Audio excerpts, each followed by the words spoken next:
My daughter-in-law said, "We don't want to see you on the cruise. It will be only our family." I paid for the whole trip for everyone, and yet they are pushing me out. And my son even said, "What can I do? They want me not to go, even though I paid for everything myself." So I removed their names from the list. When I finally set down my work bag for the last time and walked out of that office on my retirement day, I thought only of peace.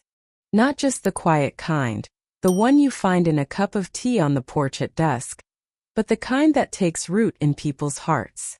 My dream, dear, was not about myself, but about my family. You see, ever since my son married, there had been a wall. Not always visible, not always spoken about, but I could feel it whenever we gathered. My son's wife, well, she was polite, of course, but her parents and I never found our footing with one another. They saw me as plain, I suppose, a woman who'd worked with her hands all her life, who still ironed her napkins and believed that cornbread tasted best in a cast-iron skillet. They had their polished ways, their talk of stocks and resorts, and I had casseroles and Sunday hymns. I had hoped time would soften us, but years rolled by and the tension stayed. Dinners were stiff, laughter forced, and my son, caught in the middle, wore a smile that never reached his eyes. I knew it wasn't right. Family ought to feel like a quilt, different patches, yes, but stitched together with love. Instead, we were frayed pieces barely touching. So after retirement, when people asked me, "What will you do now?" I didn't talk about gardening or joining a book club or even resting. I said, "I want to bring my family together." That was my wish, plain and simple. I wanted healing. I wanted to erase that invisible line drawn across our dinner tables. And oh, I had a vision. I dreamed of a grand gesture, something so joyful that no bitterness could survive it. And then it came to me like a blessing whispered into my ear. A cruise. Not just any trip, mind you, but a Caribbean cruise, 10 days and 9 nights, floating between islands like pearls in blue water. I could already see it. My son and his wife dancing under string lights on the ship's deck, her parents clinking glasses with me in laughter, the children running up and down the corridors with sticky fingers from ice cream cones. I pictured us gathered at long tables with plates of tropical fruit and seafood, passing dishes and stories like old friends instead of distant relatives. I imagined music in the evenings, calypso rhythms drifting through the air while we tapped our feet, maybe even got up to dance a little. I've always believed laughter is strongest when it comes with music. In my heart, I thought, if they can laugh together, they can forgive each other. That vision grew in me day after day until it wasn't just an idea, it was my mission. I told myself this would be my gift, my legacy. After all, I didn't have riches to leave behind, but what better treasure could I give than unity? So I began to save. Oh, how I pinched and tucked away every penny. Retirement meant a fixed income, and cruises don't come cheap, let me tell you. I cut corners where I could. Instead of new dresses, I mended old ones. I stretched leftovers into soups. I walked instead of driving when the weather was kind.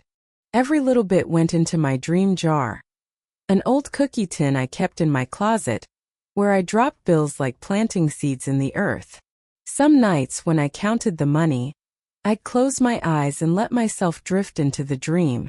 I'd see us all smiling in the warm Caribbean breeze, the salt air curling our hair, the grudges washed away like footprints in the sand.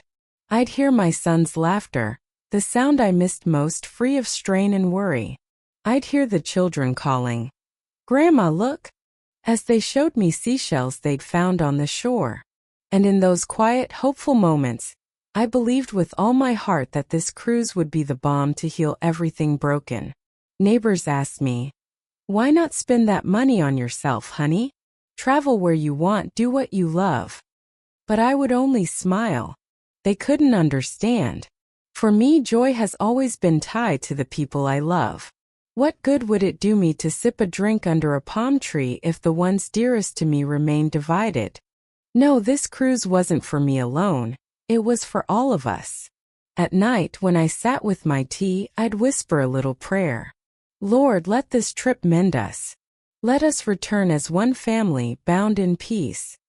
It was my greatest wish. More than any jewel, more than any inheritance, I wanted to leave behind the memory of those days on the water. 10 days where love triumphed over pride. And so I planned. I pored over brochures, marked itineraries, compared cabins.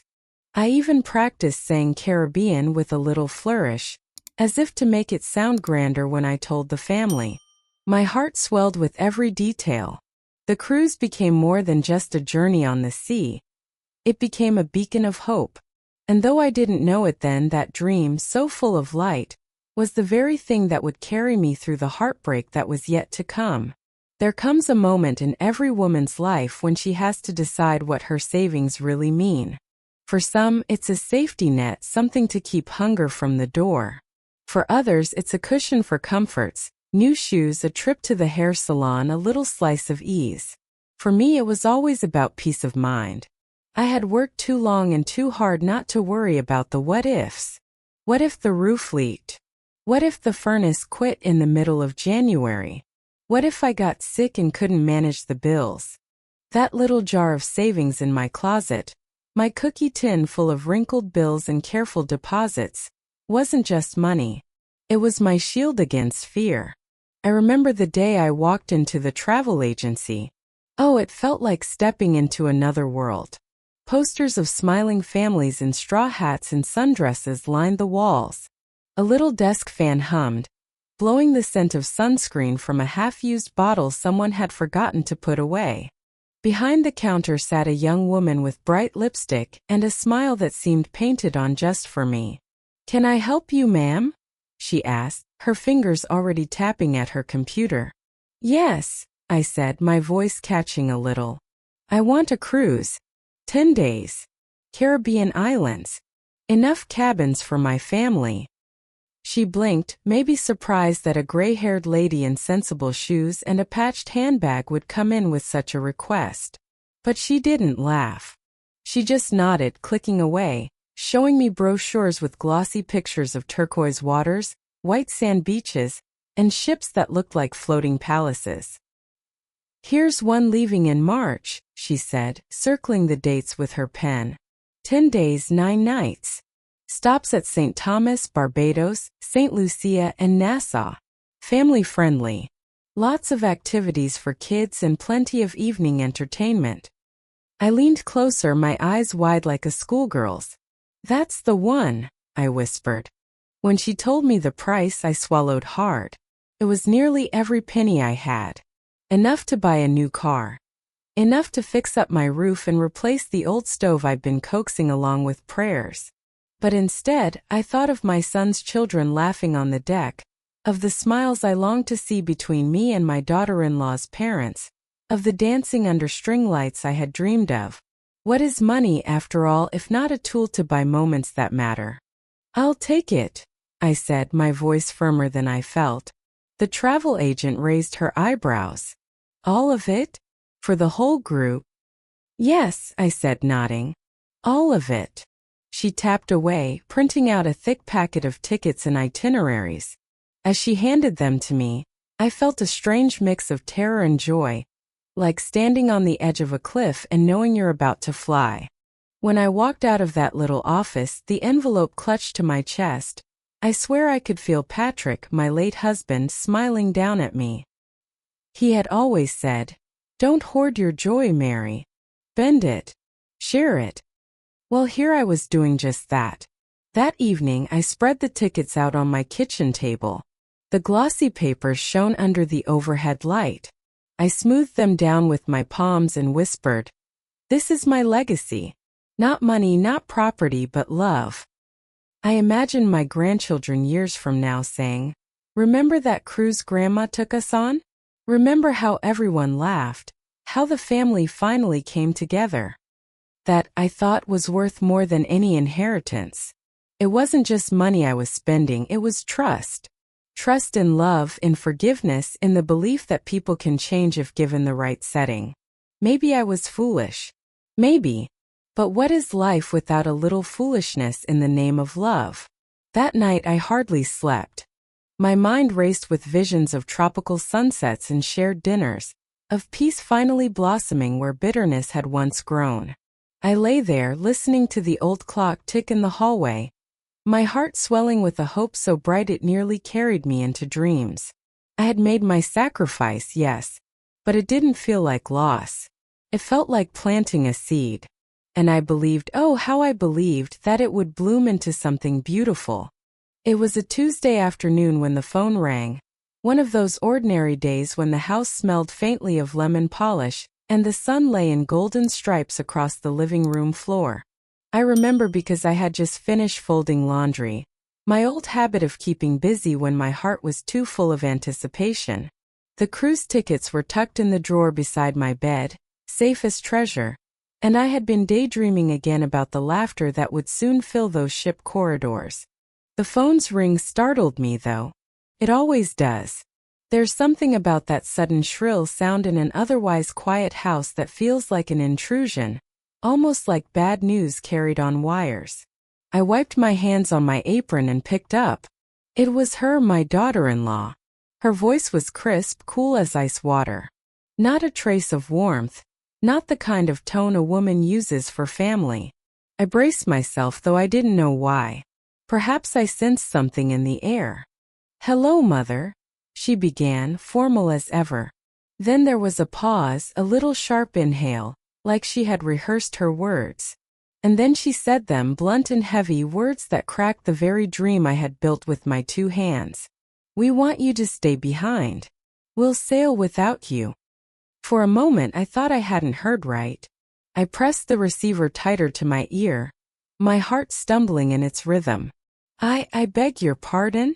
I whispered. Her voice didn't soften. "It will be better this way. Just the children, Greg, my parents, and me. You don't need to worry yourself with the trip. We'll handle it." Just like that. No thank you, no gentle excuse. Only dismissal, neat and cold. The floor seemed to drop from under me. My chest tightened, the breath caught like a fish in my throat.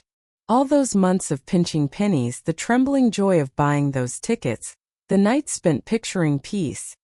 It all crumbled in a single sentence. I clutched the phone so hard my knuckles turned white. My eyes darted to the drawer where the tickets lay. I wanted to open it, to touch them, to prove to myself that the dream was still real. But her words had already poisoned it. "Why?" I finally managed to say, my voice a thin reed. There was a pause, and then she said with a practiced sigh, "It'll just be easier this way. Less complicated." Easier. Less complicated. That was her way of saying, "We don't want you." I didn't cry, not then. Something inside me froze too solid for tears. I sat there listening to the silence on the line, to the faint sound of her breathing, steady and satisfied. And then the click. She had hung up before I could even reply. The house felt different after that call, heavier, as though the walls themselves leaned inward, pressing on me. The clock on the mantel ticked louder, crueler, like it was marking the death of my hope. I sat at the table with the receiver still in my hand, staring at nothing. The room smelled faintly of the laundry I had folded, fresh cotton and soap, but it turned sour in my nostrils. I had dreamed of laughter, of reconciliation, of dancing on a ship under the stars. And in one brief phone call, all of it was stripped away, leaving only the echo of her cold words. "We'll sail without you." Hours must have passed, though it felt like minutes. The sunlight shifted across the floor and faded into twilight. I hadn't moved, not even to make supper. My stomach twisted, but I couldn't bring myself to eat. When the tears finally came, they weren't soft. They were sharp, hot, like needles pricking at the corners of my eyes. I pressed my face into my hands and let out a sound I hadn't made in years. A low, broken sob, the kind that comes from the very marrow of your bones. I kept hearing her words over and over, as though she had branded them into my skin. "Stay behind. We'll sail without you." I wanted to believe it was a misunderstanding, that maybe she hadn't meant it the way it sounded. But deep down I knew. She meant exactly what she said. She didn't want me there. She never had. That night, I lay in bed staring at the ceiling, the ticket still in the drawer beside me. I thought about the years I had tried to be gracious, to bridge the gap, to bite my tongue when I felt slighted. I thought about every family dinner where I had carried casseroles into her kitchen and left with silence in return. And I thought about how foolish I had been to believe that one cruise could mend what years of kindness hadn't. Sleep didn't come. I turned and turned, the sheets twisting around me like ropes. The house groaned with night sounds, the wind brushed the siding, and still my mind replayed the call.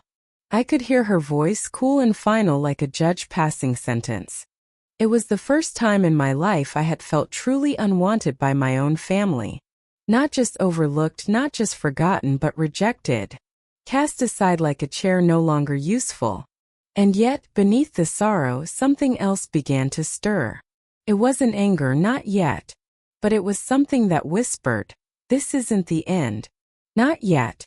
The morning after that call, I woke with a heaviness in my chest I can't quite describe.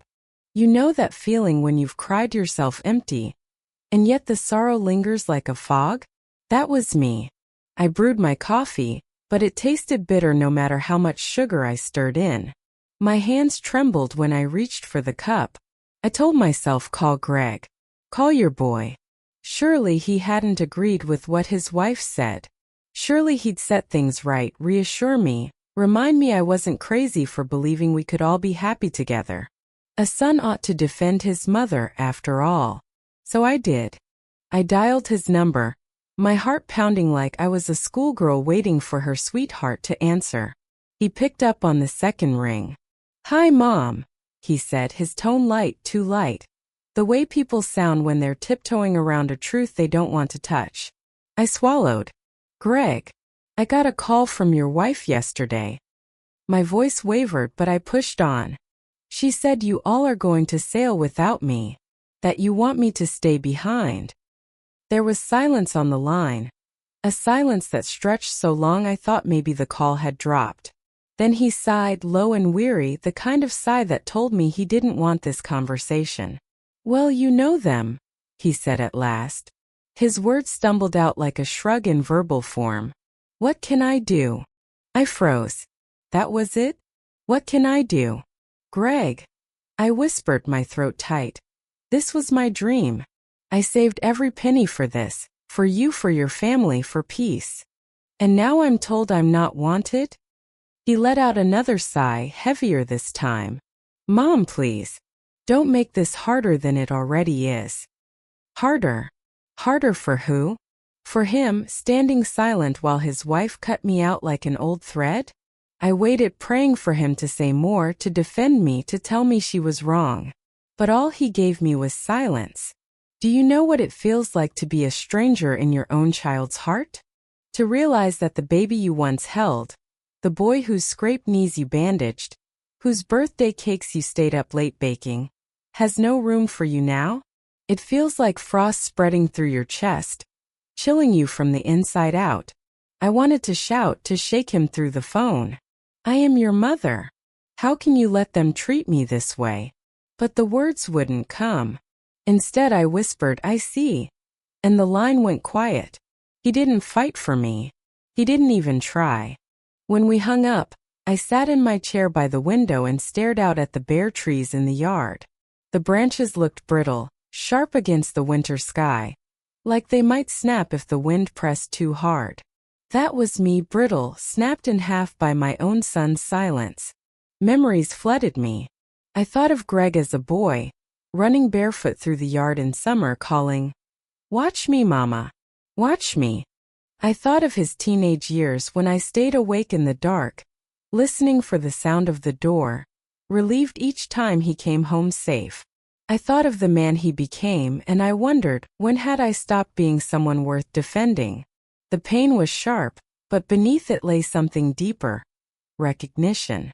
For years I had seen little signs. The way he looked at his wife when she spoke, waiting for her nod before making decisions.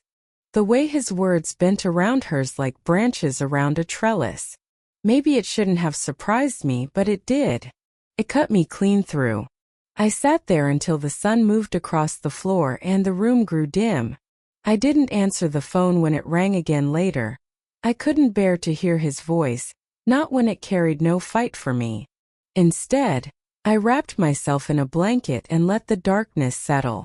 That night, I lay awake and listened to the house creak.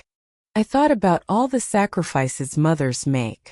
We give our youth, our health, our very bodies to bring our children into the world.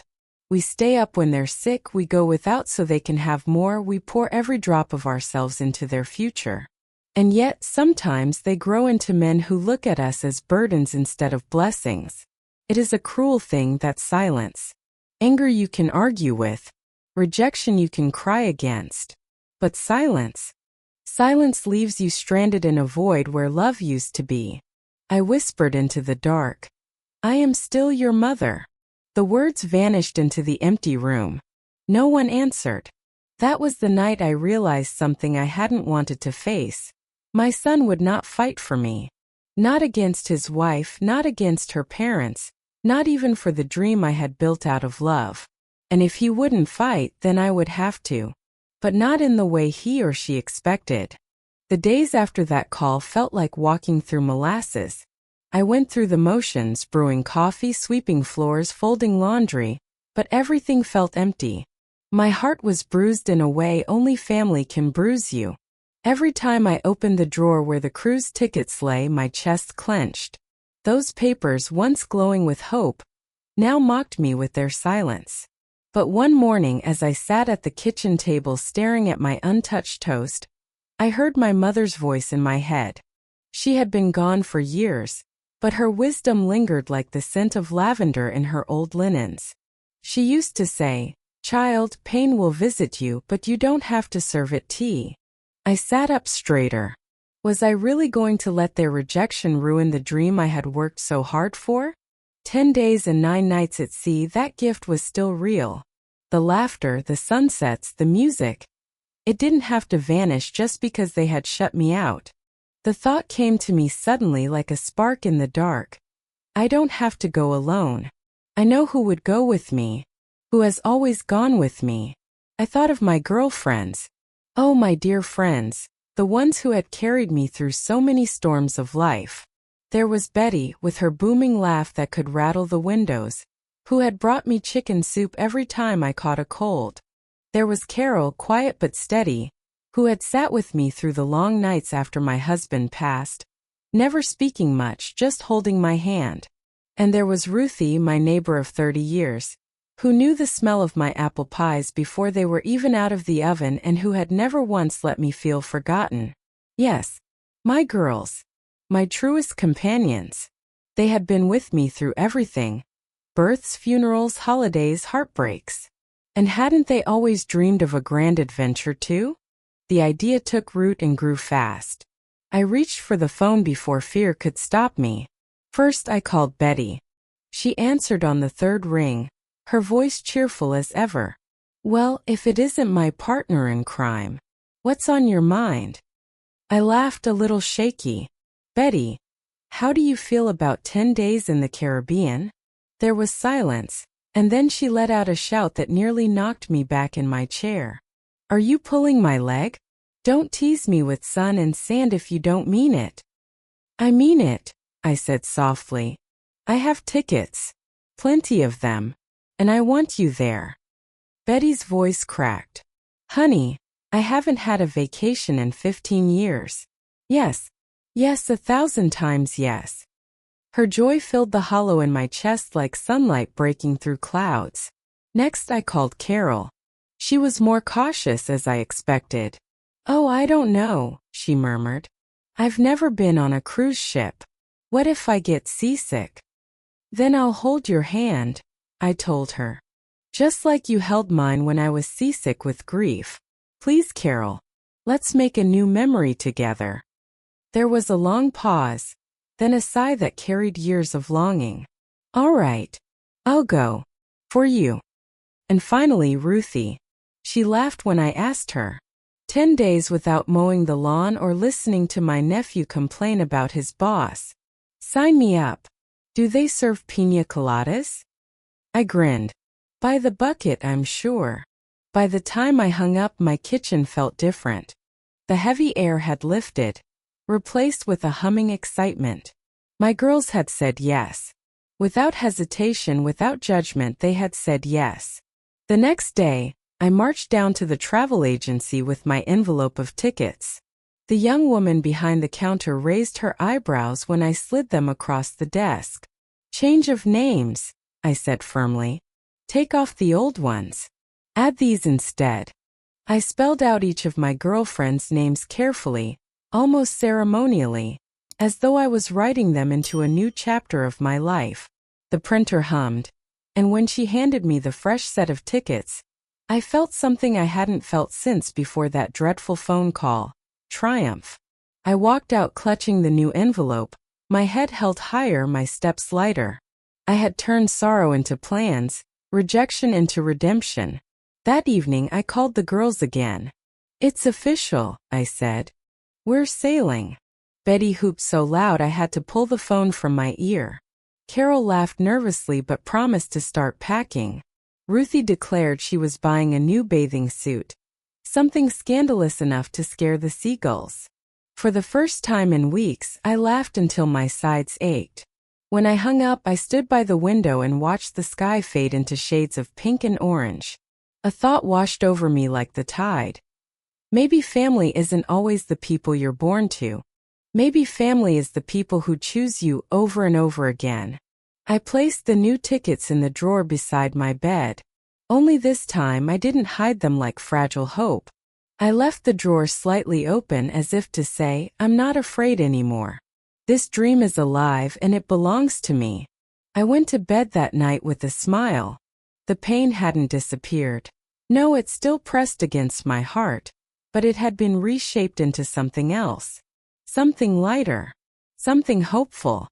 I had been cast aside, yes, but I was not defeated. My dream would not be wasted. The next morning, I pulled my suitcase out of the closet. It was the same battered old Samsonite I had used on weekend trips years ago. Its corners scuffed from train rides and family road trips. As I laid it open on the bed, I whispered to myself, this time you're packing for you. Folding clothes for a cruise is a peculiar thing. You want comfort, but you also want to feel lovely. I set aside my best cotton dresses, the ones that caught the breeze just right and made me feel light on my feet. I chose my wide-brimmed straw hat, the one I used to wear in the garden, and tried it on in the mirror. It looked a little ridiculous, but in a way that made me laugh. And then came the special touches. I packed the seashell earrings I bought at a thrift store years ago and never worn. I tucked in a silk scarf my husband had once given me, though I knew the Caribbean air would hardly require scarves. And at the very bottom I slid in a notebook and pen. I told myself I would write each evening, capturing the laughter and sunsets, so I would never forget. As I packed, I hummed an old hymn my mother used to sing, one about journeys and finding rest. My heart felt light in a way it hadn't in weeks. I wasn't just preparing for a trip. I was reclaiming myself. Later that week, the girls came over for coffee, and we spread their own tickets out across the table. Betty clapped her hands like a child, declaring she was going to pack 3 swimsuits just in case. Carol fretted about formal dinners, wondering if her church dress would suffice. Ruthie promised to teach us all how to play cards properly, so we could hustle tourists on the deck. We laughed until the tears ran down our cheeks. It was the kind of laughter that makes your stomach ache in the best way, the kind that heals old wounds you didn't know were still bleeding. And though none of them said it outright, I knew they understood. They had seen my heart break. They had heard the tremor in my voice when I first called them. And now here they were, filling the empty space left by others with love. That night, when the house was quiet again, I walked into my bedroom and looked at the suitcase sitting neatly by the door. Instead of sorrow, I felt anticipation. Instead of bitterness, I felt peace. For once, I wasn't lying awake replaying cold words or unanswered pleas. I was picturing myself standing on a deck, the ocean stretching endless and blue, the wind tugging at my hair. I imagined Betty's laughter ringing across the waves, Carol leaning nervously over the rail, Ruthie bargaining with a shopkeeper in some colorful market. I imagined myself there too, not as the woman left behind, but as the woman who had chosen joy. And for the first time in a long while I realized something important. Healing doesn't always come the way you expect it. Sometimes it comes quietly, in the decision to stop begging for a seat at a table where you're not wanted. Sometimes it comes when you set your own table instead, and invite the ones who have always brought warmth. I closed the drawer where the tickets now rested, not with a sigh but with a smile. This wasn't defeat. This wasn't loss. It was victory, soft, quiet, but mine all the same. The very next morning I woke before dawn, the sky still a deep shade of blue. I brewed my coffee and stepped out onto the porch. The air was cool, carrying the faint smell of dew and earth. I held my mug close, the steam brushing my face, and whispered, "Thank you. Thank you for the strength to endure rejection. Thank you for the courage to change my plans. And most of all, thank you for friends who had become like family." The cruise was still weeks away, but already I felt lighter, as though the ship was carrying me even now. Each day that followed I packed a little more, laughed a little more, and let go a little more. By the time the calendar flipped to the week of departure, I was ready, not just with clothes and tickets, but with a heart that had learned a lesson. Sometimes when the door of family closes, the window of friendship opens wide. And oh, how sweet the breeze is when you let it in. The morning of our departure began with a lightness in the air, as though the whole world had decided to give me a fresh start. I woke before dawn, slipping out of bed quietly, my heart fluttering with the same nervous excitement I hadn't felt since I was a girl going to my first school dance. My suitcase was ready by the door, neatly packed days in advance. Dresses folded, scarf tucked in, the seashell earrings I had promised myself I would finally wear. I ran a hand over the handle as though to steady it, then straightened my sun hat in the hallway mirror. I caught my own reflection and smiled at her, the woman who had not been left behind after all. The girls arrived one by one, their laughter rolling into the house before their footsteps. Betty was first, wheeling a suitcase plastered with stickers, Paris, Rome, London, even though she confessed she had never been further than Florida. "Fake it till you make it," she said with a wink. Carol came next, holding onto her bag with both hands as though it might float away. Her lips trembled with nerves, but her eyes shone bright. "Do you think I packed too much?" she whispered. Ruthie barreled in last, sunglasses perched high on her nose, declaring in her usual booming voice, "Ladies, I am prepared to scandalize the Caribbean." We hugged, we giggled, and then we piled into the taxi waiting at the curb. The driver must have thought we were a gaggle of schoolgirls instead of women in our 60s and 70s. Our chatter filled the car, bouncing off the windows, and for a while I almost forgot the ache that had started this whole journey. As the city slipped away, the horizon opened to blue sky and water. And then we saw it, the ship. It rose before us like a palace, its white hull gleaming in the sun, rows upon rows of decks stacked like a wedding cake. The closer we came, the larger it grew, until it seemed to swallow the skyline. My breath caught in my throat. For months it had been a picture in a brochure, a promise on paper. And now it was real, towering and alive. The pier buzzed with life. Families clustered together with their luggage, children tugging on their parents' hands, couples snapping photos with wide smiles. Seagulls cried overhead, swooping and diving in the salty air. Somewhere nearby a steel drum band played, its cheerful rhythm weaving through the noise of rolling suitcases and laughter. The girls fell silent for a moment, each of us staring at the ship. Betty let out a low whistle. "Now that's a boat." Carol clutched my arm, her fingers trembling slightly. "It's bigger than I thought. Do you think we'll get lost?" "Of course we will," Ruthie said, grinning. "But that's half the fun." I stood still, drinking it all in. The scent of salt water, the hum of voices, the glint of sunlight on the water. It was everything I had dreamed of and more. My heart swelled, not with the old ache of rejection but with triumph. You made it here, I told myself. They didn't take this away from you. We rolled our bags toward the terminal, the wheels clattering against the wooden planks. Each step made my pulse quicken. Around us, strangers bustled, their faces bright with expectation. It was a symphony of beginnings, and I was part of it. We reached the edge of the pier where the gangway loomed, but instead of hurrying forward, I paused. I wanted to stand there a while, to feel the ground beneath my feet, to let the sight of that great ship etch itself into my memory. The four of us stopped together, our suitcases lined up beside us. The ocean stretched wide and endless, the ship's flag snapped in the breeze, and the steel drums played on.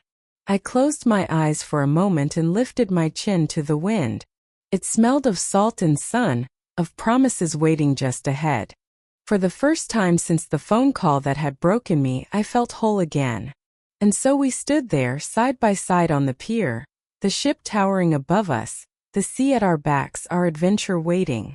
We were still standing on the pier, drinking in the sight of the ship, when I first heard it, the sound of hurried footsteps on the wooden planks. First I thought nothing of it. Families were rushing about everywhere, parents calling after children, suitcases rattling.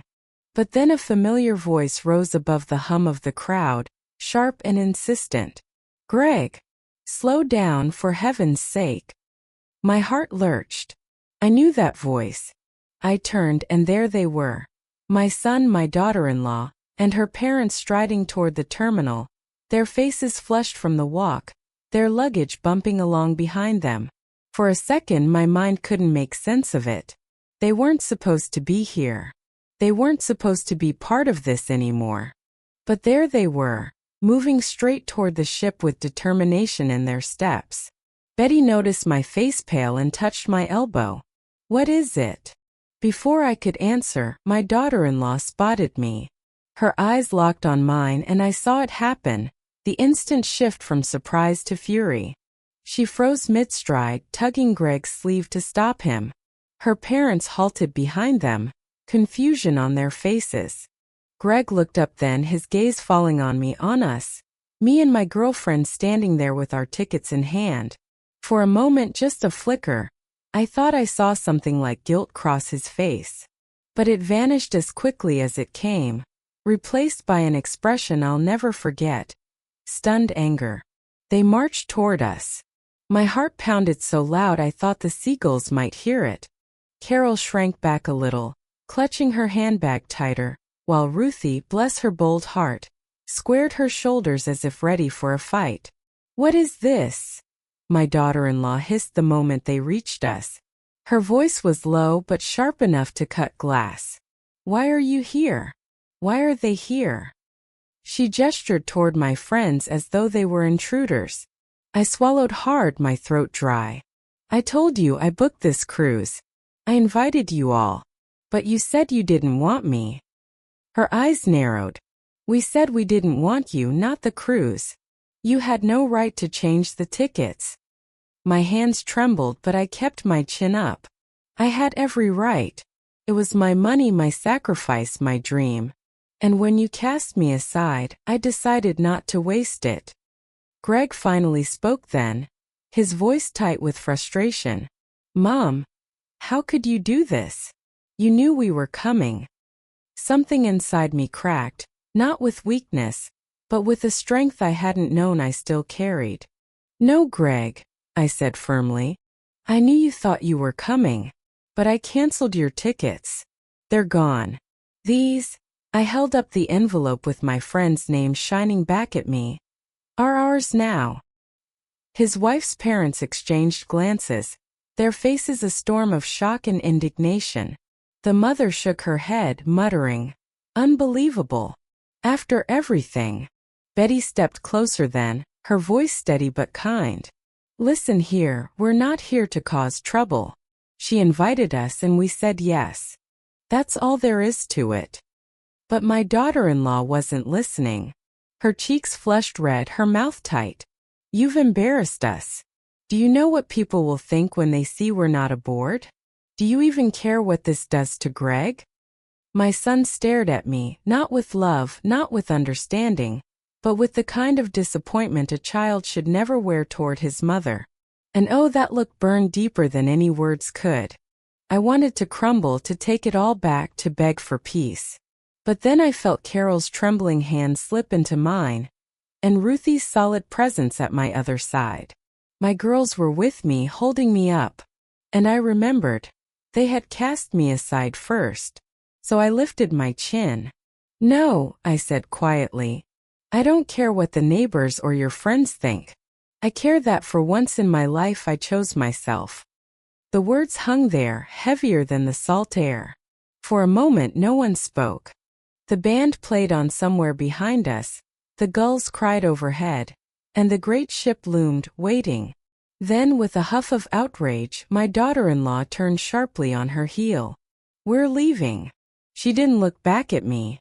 Her parents followed, their voices low and angry.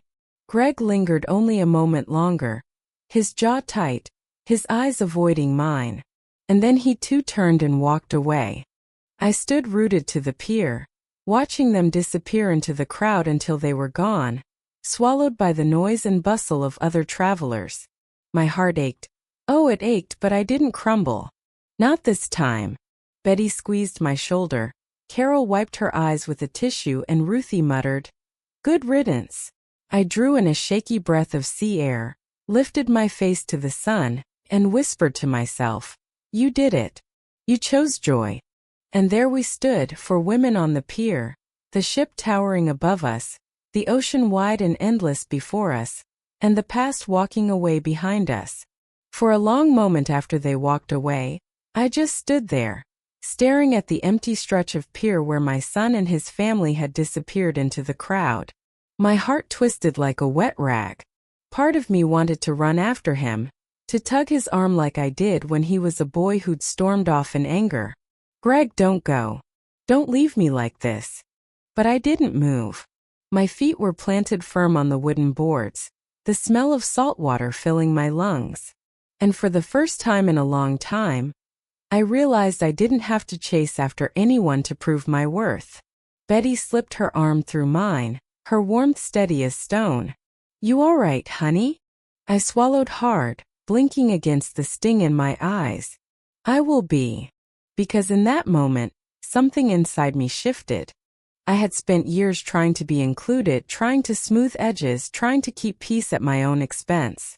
I had cooked the meals, sent the gifts, bit my tongue when the slights cut sharp. And still I was told to stay behind. Not anymore. I lifted my chin, letting the sea breeze brush against my face. I'm not going to beg, I said aloud, mostly to myself but also to the wind, to the gulls, to the echoes of my mother's voice. Not anymore. Carol dabbed her eyes with a handkerchief. You shouldn't have to. Ruthie snorted, folding her arms. Amen to that. They didn't deserve you on this ship anyhow. The pier bustled on around us, children laughing, vendors calling out, the low thrum of the ship's engines rumbling like a heartbeat. It was as if the world had decided to move forward regardless of my grief. And maybe that was the lesson. It was time for me to move forward too. We wheeled our bags closer to the gangway, but I paused again. I turned back, looking once more in the direction they'd gone. My son's figure was long lost in the crowd, but I whispered anyway. I love you, Greg. But I'm choosing myself this time. The words surprised me with their weight. Choosing myself. At 70, it was a lesson I was only just learning. We walked forward slowly, our suitcases clattering against the wooden planks. Every step felt like an act of defiance. Like each roll of the wheels declared, I'm still here. I'm still going. Betty leaned close and murmured, Honey, you're glowing. Did you know that? I laughed softly, though it trembled. Glowing or shaking? Both, she grinned. But that's what courage looks like. As we reached the base of the gangway, the ship towering above us, I realized my heart felt lighter. Not because the wound was gone, it wasn't, but because I had stopped waiting for someone else to heal it. I thought back to the nights I had lain awake, praying for reconciliation, dreaming of unity. And I understood now that sometimes reconciliation doesn't come. Sometimes the miracle isn't that the broken pieces go back together. Sometimes the miracle is that you find new strength to walk forward without them. The crowd thickened as boarding began. Announcements rang out over the loudspeakers, calling passengers by groups. The hum of excitement rose around us, children bouncing, cameras flashing, voices raised in eager chatter. But within that chaos, I felt a stillness in myself. I had made my choice. I wasn't going home in tears, I wasn't handing the tickets back, and I wasn't shrinking into shame. I was going to step aboard this ship with my head high. The friends beside me, my chosen family, laughed and teased one another as they fussed with their bags. Ruthie adjusted her sunglasses dramatically, declaring she was ready for her grand entrance. Betty kept humming along with the steel drums in the distance. Carol clutched her handbag but managed a smile, whispering, "I think I'm actually excited." And me? I smiled too. Not the brittle smile I had worn for years at family dinners, but a smile that came from somewhere deep, somewhere steady. I closed my eyes for a brief moment, letting the wind play with the brim of my hat. "I'm choosing joy," I whispered. And when I opened them again, the ship loomed tall and magnificent before us, waiting. Behind me was rejection, silence, and the ache of being unwanted. Ahead of me was adventure, laughter, and a kind of freedom I hadn't felt in decades. For once in my life, I didn't apologize for stepping forward. And so, with my suitcase at my side and my friends flanking me, I lifted my chin, squared my shoulders, and prepared to board. Not as the woman they cast aside, but as the woman who had chosen herself. The moment my feet touched the deck, it felt as though I had stepped into another world. The ship hummed with life, music floating through the air, children's laughter bouncing against the railings, the ocean stretching wide and endless on all sides. I drew in a deep breath of salty breeze, and for the first time in weeks I felt it, freedom. We wasted no time finding our cabin, dropping our bags, and hurrying back out to the deck. Betty insisted we head straight to the buffet, where she piled her plate so high with shrimp and pineapple that even the waiter chuckled. Carol's eyes grew wide as she tasted a coconut dessert, and Ruthie, well, she ordered her first piña colada before the ship had even left the harbor. As for me, I simply stood at the railing, my hands gripping the cool metal, watching the pier grow smaller as the ship pulled away. Somewhere back on shore, my son was walking in the opposite direction. My heart ached with that knowledge, but the ache didn't crush me anymore. Instead, it settled into something gentler, like a scar that no longer stung but still remembered. That night, the four of us dressed in our finest and went to the welcome dinner. The dining hall glittered with chandeliers and white linens, the sound of clinking glasses and laughter filling the room. We raised a toast, not to lost dreams but to new ones. To friendship, Ruthie declared, her glass held high. To choosing joy, I added, my voice strong. The days that followed were a tapestry of small golden moments. Morning coffee on the deck, the sun painting the ocean in shades of pink and gold. Afternoons filled with music, games, and the rhythm of the waves rocking us gently. In the evenings we danced, not perfectly, not gracefully, but with the abandon of women who had earned every wrinkle on their faces. We laughed until our sides hurt. We told old stories, secrets we hadn't spoken in years, and dreams we still carried despite our age. With every shared laugh, with every sunset we watched together, the wound inside me stitched itself a little tighter. On the fifth day, as the ship drifted near St. Lucia, I leaned against the railing and realized something. I hadn't thought of that dreadful phone call in hours. The rejection that had once consumed me had lost its sharp edge. It was still part of my story, yes, but it no longer defined the trip. Instead, I was writing a new chapter, one filled with music, sunsets, and friends who had always stood by me. On the final night, as the band played on the deck and the moon shone over the sea, Betty leaned close and whispered, "You gave us a gift, you know. We'll remember this forever." Her words caught me off guard. All this time I thought I had failed, that my dream of family unity had crumbled into dust. But looking at the three women beside me, laughing and clapping to the rhythm of the drums, I understood. Family isn't always blood. Sometimes it's the people who show up, who laugh with you, cry with you, and hold your hand when the world turns cold. And under that Caribbean moon, with the sea breeze tangling my hair and music lifting my spirit, I knew I had chosen well. I hadn't lost everything. I had found something different, something true, a different kind of family.